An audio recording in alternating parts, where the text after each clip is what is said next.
की लटक में अटक गयो मन मोह, जय वृंदावन चंद्र की जय जय नंद।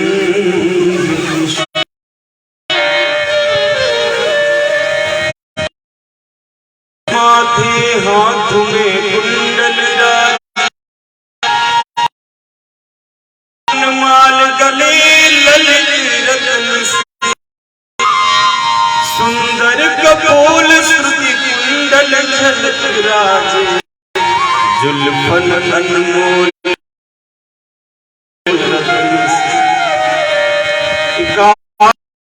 काछ काछ काछनी पुकार के पाछ पाछ काछ जावत सखन, आनंद के कंद मंद मंद जय हो। नमः पार्वती पतये हर हर हर हर महादेव हर हर महादेव। ओम नमो भगवते वासुदेवाय, ओम नमो भगवते हरिदेव, ओम नमो भगवते वासुदेवाय, ओम नमो भगवते वासुदेवाय।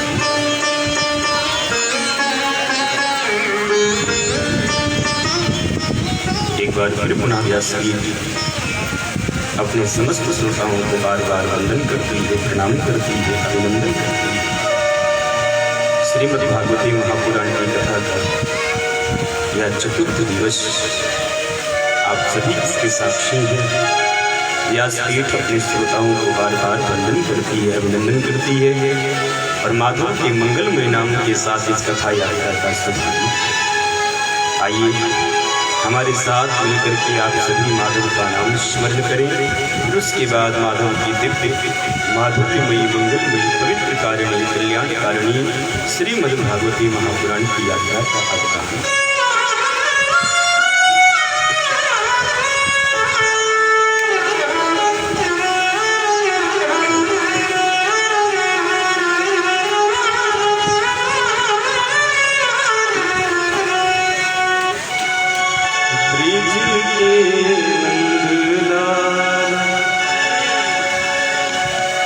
राधा चुके सावरिया,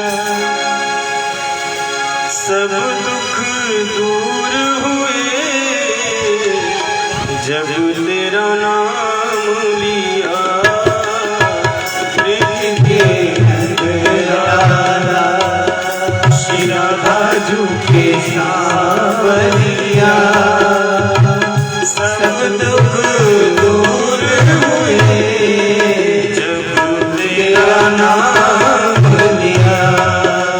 सब दुख दूर हुए जब तेरा नाम लिया।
श्लोक भवान्मेरितं वचो व्यलीकं सुरवल्यं करोमृतं तन्त्रवे प्रलम्बनं पदं तृतीयं कुरु विधे विनाहं निरयात् पदच्युतो न पाशबन्धाद् विष्णातुरत्यया नैवार्थकृक्ष्याद् भवतो विनिगृहात् तदसाधुवादाद् पुरुषभोग्य।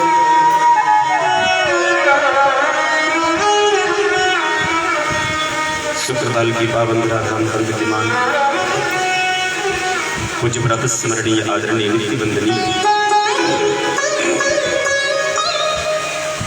भागवत के भगवान सरस्वती लाखों संतों का मंडली का प्रतिनिधित्व करते हुए चरणों में राजश्री विद्यमान भगवान सुखदेव जी कहते राजन करोमृतं तन् प्रवेदि प्रलम्बनं पदं तृतीयं पुरुषिष्ठम्।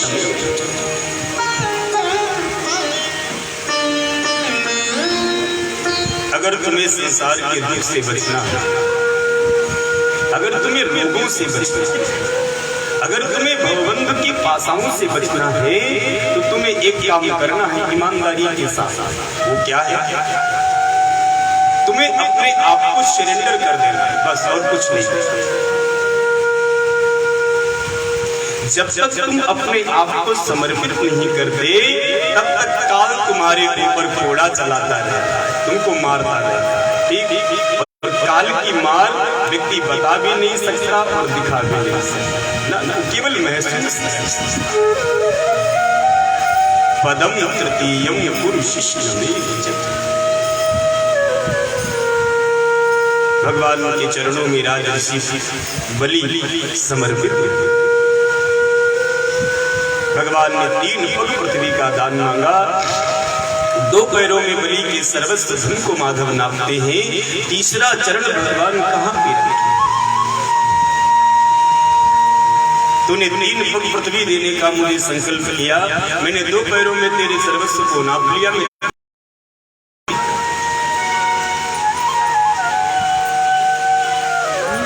तस्मात् तो महिमीशतुरिष्णेऽहं भरतर्षभा पदानि त्रीणि दैत्येन्द्र सम्मतानि पदा मम। तं वटुं वामनं दृष्ट्वा मोदमाना महर्षयः। भगवान वामन का रूप लेकर के राजा बलि के वहां पातालपुरी में प्रकट हो जाते हैं देवकाली ऋषि। बलि ने कहा अपने दरवाजे पर विद्यमान है, मांगी आपको क्या चाहिए? माधव कहते मुझे कुछ नहीं चाहिए, मैंने अपनी कामनाओं को अपने वश में कर दिया। क्यों? अगर तुम 1 रुपया मांगोगे तो कल तुम्हारे अंदर 10 रुपया मांगने की चेष्टा अपने आप प्रकट होगी।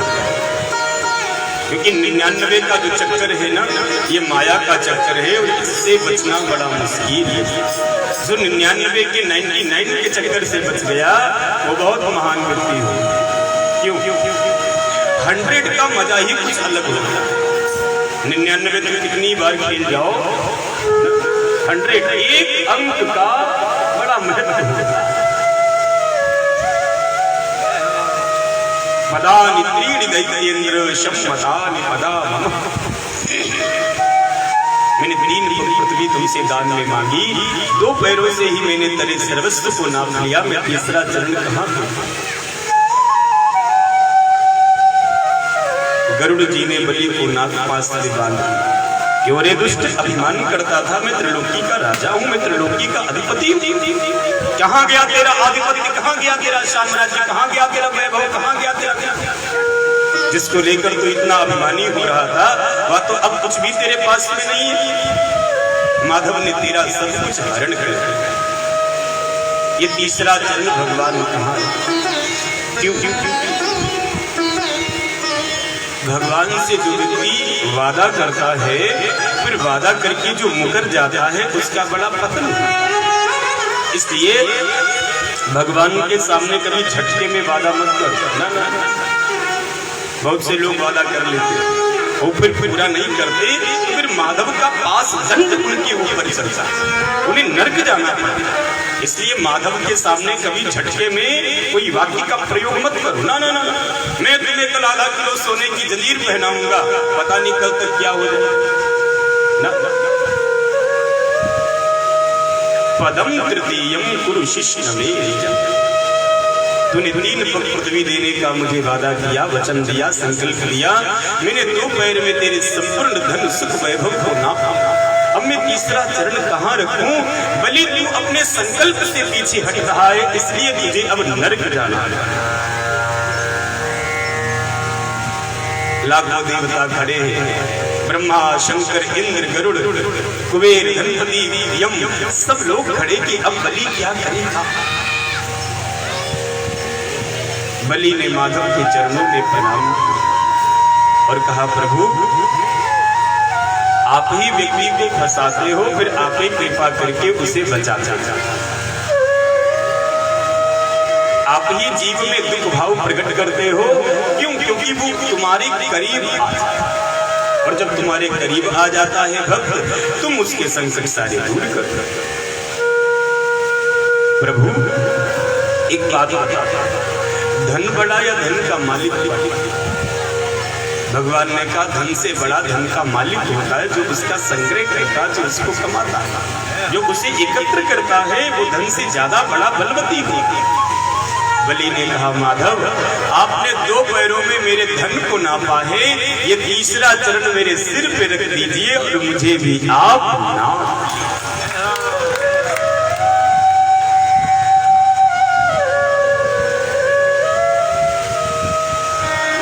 जैसे बलि झुक गया, माधव ने अपना तीसरा चरण भक्त के सिर पे रख दिया। इस कथा में माधव आए थे भक्त को ठगने के लिए, पर भक्त की भक्ति ने माधव को खुद ही आज ठग लिया। ये माधव की आंखों से झरझर आंसू गिरने लगे। धन्य है बलि, तेरे जैसा दान तो किसी ने किया है। कोई मुझे पत्र समर्पित करता है, कोई मुझे मित्र समर्पित करता है, कोई मुझे लड्डू पेड़ा धन दक्षिणा माला पुष्प समर्पित करता है, पर बलि तुमने तो अपने आप को ही मुझे समर्पित कर दिया। तुझसे बड़ा दानी दुनिया में अब कोई नहीं। इसीलिए आज भी बलिदान होता है। आज भी कोई भी यज्ञ करो, कोई भी पूजा करो, कोई भी पाठ करो, पर पंडित जी जब तक उसमें बलिदान नहीं कराते तब तक कोई भी पूजन अच्छा नहीं होगा। इसीलिए जब पंडित जी तुमको कलावा बांधते हैं ना, तो पंडित जी मंत्र बोलते हैं, और जो लोग कलावा बंधाते हैं वो अपने हाथ में कुछ रखते हैं, क्योंकि कलावा कभी खाली हाथ कुछ ना हो तो पुष्प रखो, वरना तो द्रव्य रखना चाहिए, क्योंकि यजमान बलि होता है। ब्राह्मण नारायण होता है, तो नारायण जब बलि का संकल्प कराते हैं तो मंत्र बोलते हैं, ए नवद्धो बलि राजा दानमिन्द्रो महाबलः तेन त्वां प्रतिबध्नामि रक्षे माचल रक्षे माचल। यजमान मेरा आशीर्वाद है, तुम हमेशा दाता बने रहो। यजमान मेरा शुभ आशीर्वाद तुम्हारे साथ है कि तुम हमेशा दान करो हम ब्राह्मणों को, और बलिदान करके तुम अपने जीवन को महत्व करो। ये बलिदान। माधव ने तीसरा चरण रख के भक्त को भी समर्पित किया। भगवान इतना गदगद हो गए कि माधव को कहना पड़ा कि बलि, मैं तेरी भक्ति से, मैं तेरी पूजा पाठ से बड़ा प्रसन्न हूं। पातालपुरी का राज्य में तुझे अपनी तरफ से गिफ्ट में देता हूं, जिसमें 52 दरवाजे हैं, ऐसा स्वर्ण मंडित भवन पातालपुरी में है, उसका राज्य में तुझे अपनी तरफ से गिफ्ट में दे रहा हूं। तेरी भक्ति की प्रसन्न हो। अगर तेरे मन में कोई विचार हो तो तुम मुझसे शेयर कर सकता, तुम मुझसे मांग सकता। बलि मुस्कुरा दिया, वाह सरकार, क्या तुम्हारा छलिया स्वभाव है। पहले भक्तों को ठगते हो, फिर भक्तों से कहते हो कि अब हमसे मांगो। तो भक्त क्या मांगे? अपना ही चढ़ाया फिर वो वापस कर देते। फिर भी अगर तुम हमसे कुछ मांगने को कहते हो तो मैं जो मांगूंगा क्या वो तुम दे पाओ? भगवान ने कहा बलि तू मांग के तो देख, मैं तुझे त्रिलोकी भी दे दूंगा वापस अभी के अभी, मैं तुझे वैकुंठ दे दूंगा अभी के अभी, तू मांग तो। बलि ने कहा मुझे त्रिलोकी नहीं चाहिए, लेकिन लेके मैं देख चुका हूँ।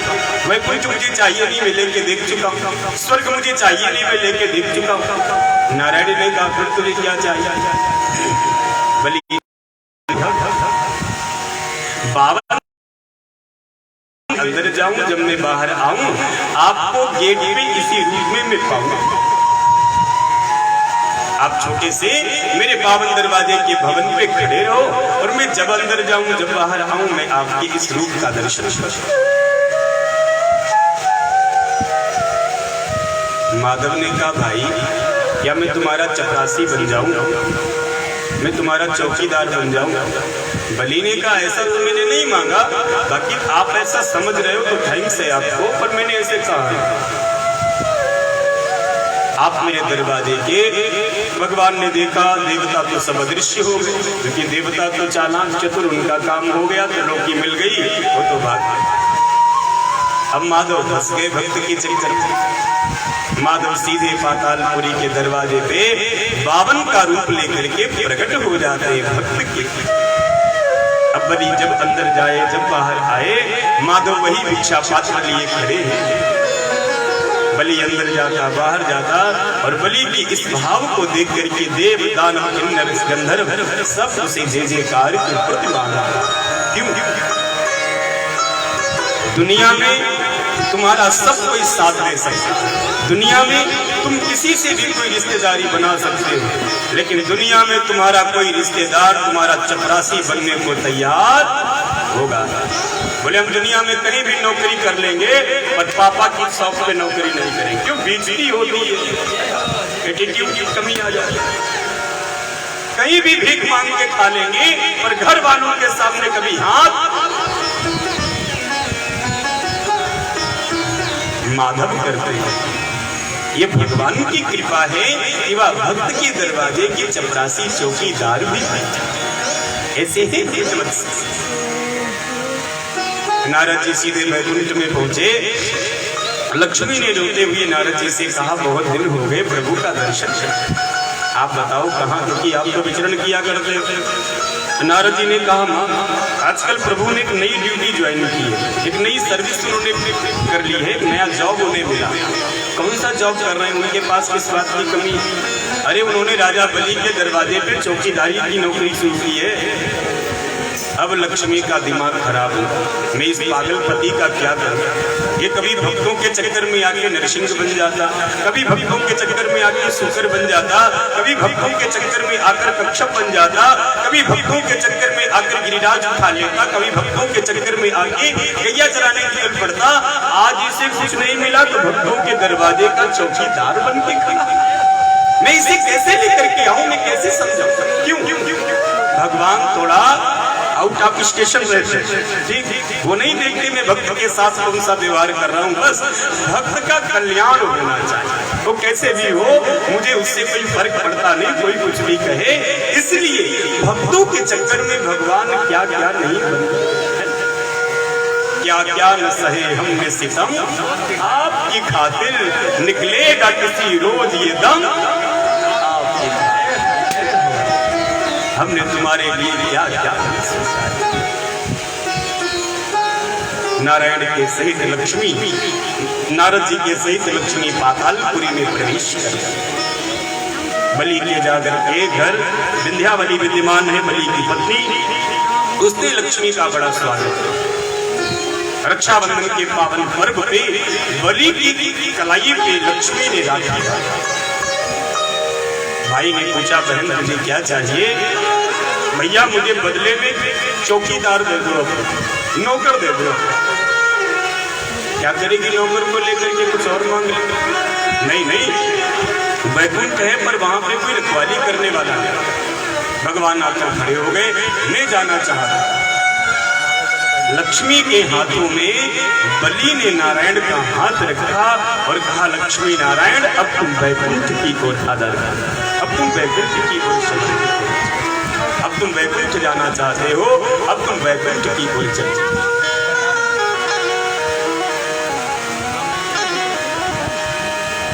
जब जाने लगे दोनों, तब बलि ने उनके चरणों में प्रणाम और कहा, तुम दोनों पति पत्नी बहुत बड़े ठगिया हो, बहुत बड़े ठग हो तुम दोनों।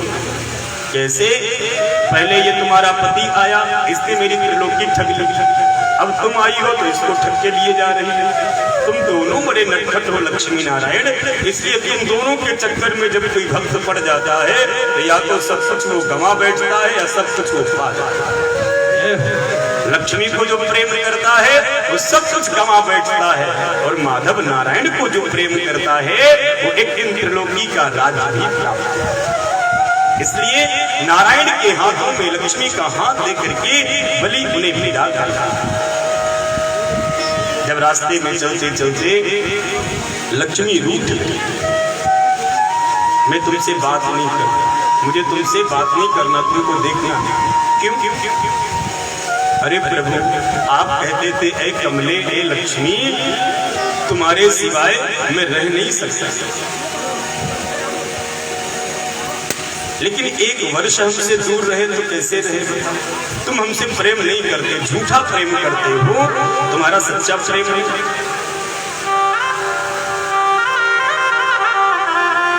भगवान ने कहा, लक्ष्मी मैं तुझसे सचमुच बहुत प्रेम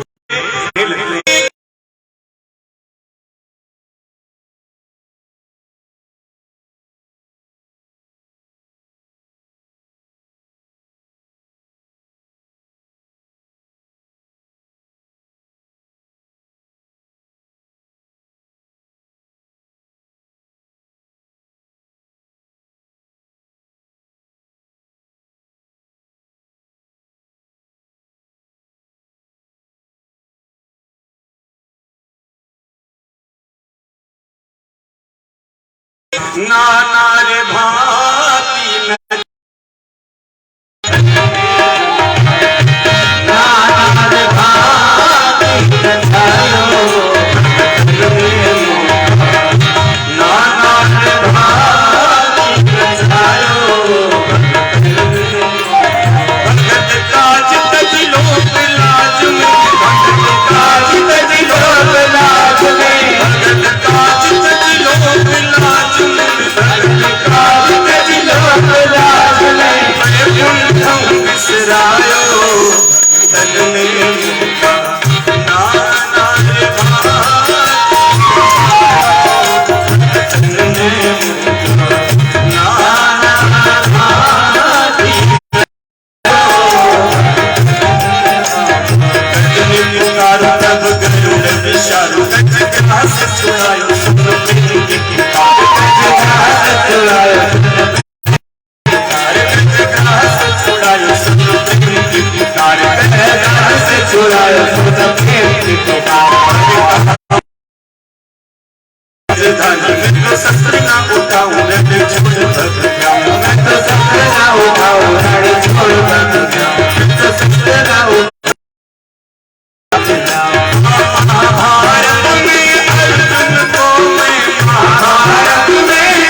अरे अपनो दास बनायो भगतन ने को नारी भाती नचायो भगतन ने को नाना भाती नचायो भगतन ने को भगत काज तजी लोक लाज में भगत अरे बैकुंठ विसराय भगतन ने नार भाती नचायो भगतन ने को प्रबल प्रेम के पाले पड़कर वो नियम बदलते देखा अपना मान तले चल जाए पर भक्त का मान न टले। मेरे भाई पदम तृतीयम पुरुषिष्य मेरे अगर तुम्हें मुक्ति चाहिए, अगर तुम्हें वैभव चाहिए, अगर तुम्हें सुख चाहिए, अगर तुम्हें तो तुम माधव के चरणों में पूर्ण शरणागति ले लो। बस यही तुम्हें माया के बंधनों से मुक्त करे, बाकी दूसरा कोई ना। दुश्मन सेना का सैनिक तब तक गोली चलाता रहता है जब तक सामने वाला सैनिक दोनों हाथ उठा के सरेंडर, अगर उसने दोनों हाथ तो दुनिया की कोई ताकत उसे फिर मार, फिर वो कोर्ट कचहरी का मामला, चाहे वो कशाप हो या XYZ कोई क्यों ना हो, अगर उसने दोनों हाथ खड़े कर दिए तो मतलब फिर वो कोर्ट कचहरी का मामला, फिर उसे सैनिक गोली नहीं। वो जब तक सरेंडर नहीं करेगा, जब तक पूर्ण शरणागति को नहीं लेगा, तब तक नहीं है। मेरे बाप, तुम कुछ भी करो, मन से, वचन से, वाणी से, क्रिया से, कर्म से, तुम्हें लाकर के माधव के चरणों में समर्पित ही कर। वो बड़े भाग्यशाली लोग होते हैं जिनके घर में माधव का मंदिर होता है। वो बड़े पार्थ लोग होते हैं, बड़े पावन लोग होते हैं, बड़े पवित्र लोग होते हैं जिनके घर में माधव विद्यमान होता है। क्यों? कम से कम सुबह शाम एक बार मुलाकात होगी। यहाँ पे कितने लोग ऐसे बैठे जिनको मैं बहुत अच्छे से जानता हूँ, सबको तो नहीं जानता, मैं कितने लोगों को जानता हूँ। आज शहादतगंज से आए हुए कुछ लोग, मैं उनको प्रणाम करता हूँ। मेरे बिहारी जी के बड़े अच्छे सब भक्त, और सबसे अच्छी बात यह है कि इन सब के घर में बेडरूम है कि नहीं मुझे नहीं पता, ड्राइंग रूम है कि नहीं मुझे नहीं पता, किचन है कि नहीं मुझे नहीं पता, लेकिन इन सब के घर में ठाकुर जी का मंदिर है, ये मुझे पक्का अभी तक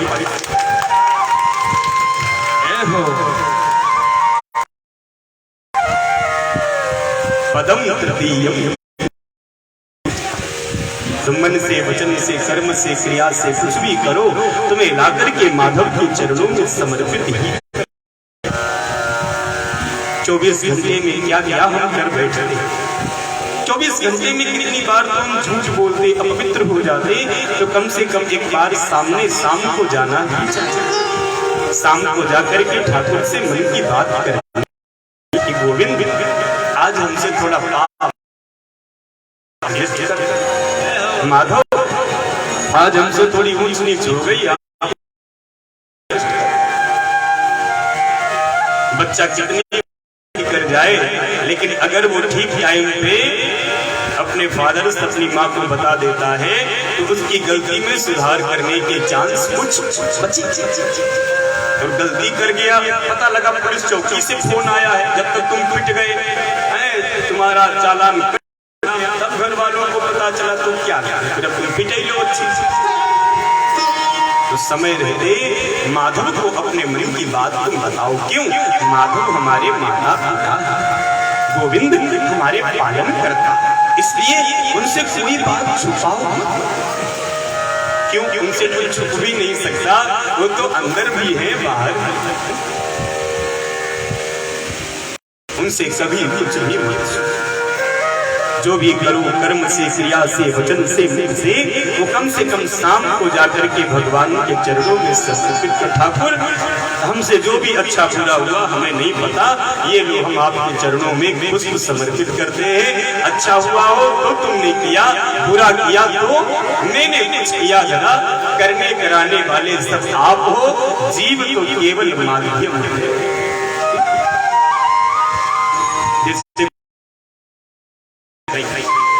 मेरी वाणी में ताकत नहीं कि मैं माधव की कथा कर सकता, और मैं तो डर रहा था कि 10 महीने के बाद मैं मंच पे बैठूंगा तो बोलूंगा। 10 महीने में तो इतने झंझट कपड़ी में घुसे हैं तो कथा तो एक अलग दिमाग में चली गई, लेकिन फिर भी मैंने पठन पाठन किया तो मैं अपने विषय पे आ गया। जीव अर्जुन है, उसका कर्म करना तो धर्म है, माधव से उसकी फलश्रुति प्रदान। एक बहुत बड़ा रथ है, माधव सामने बैठे हैं घोड़ों की लगाम लेकर के, हम तो सब छोटे मोटे अर्जुन हैं, अपने अपने बाण छोड़ रहे हैं, किसका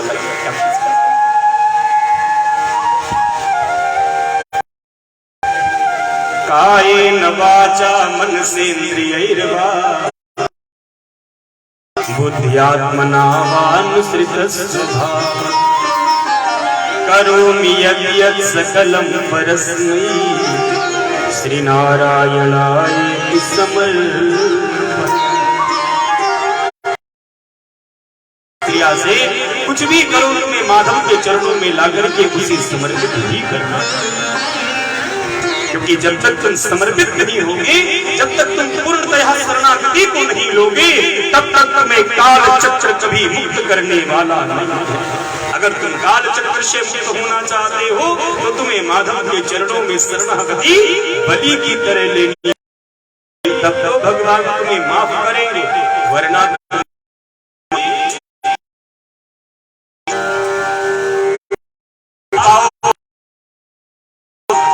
लोग कहते हैं हमारी गलती कोई देख नहीं पाया, तुम लाख छुपाओ गुनाह इस जहां से, करतूते तेरी देखता है वो आसमां से, उसकी नजर से कुछ छुपने वाला नहीं। यदुत्तम श्लोक भवान ममेरितम वचोप्य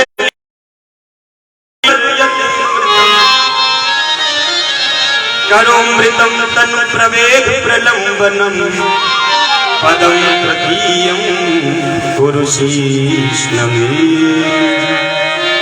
हे माधव, ये तीसरा चरण मेरे सिर पे रख दो, मेरा भी भवसिंधु पार। क्यों? जो माधव की शरणागति को स्वीकार करता है, माधव उसे अतिशीघ्र भवसिंधु के पार कर है ना।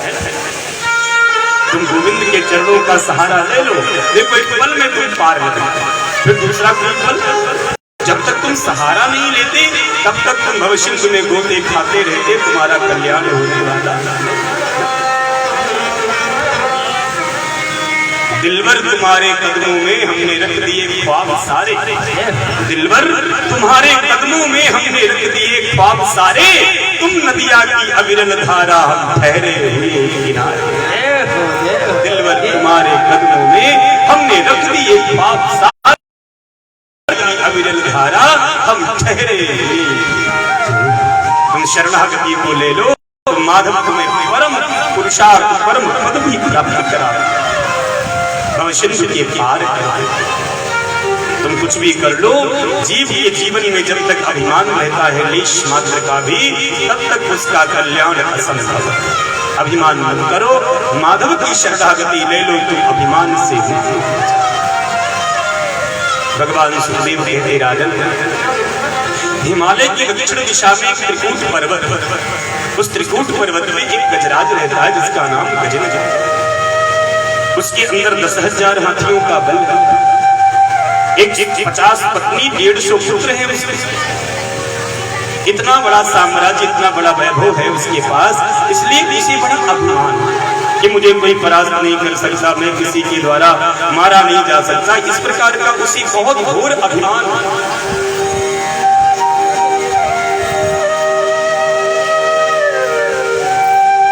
बादरायणी एतत्ते श्रोतुमिच्छामहे वयम्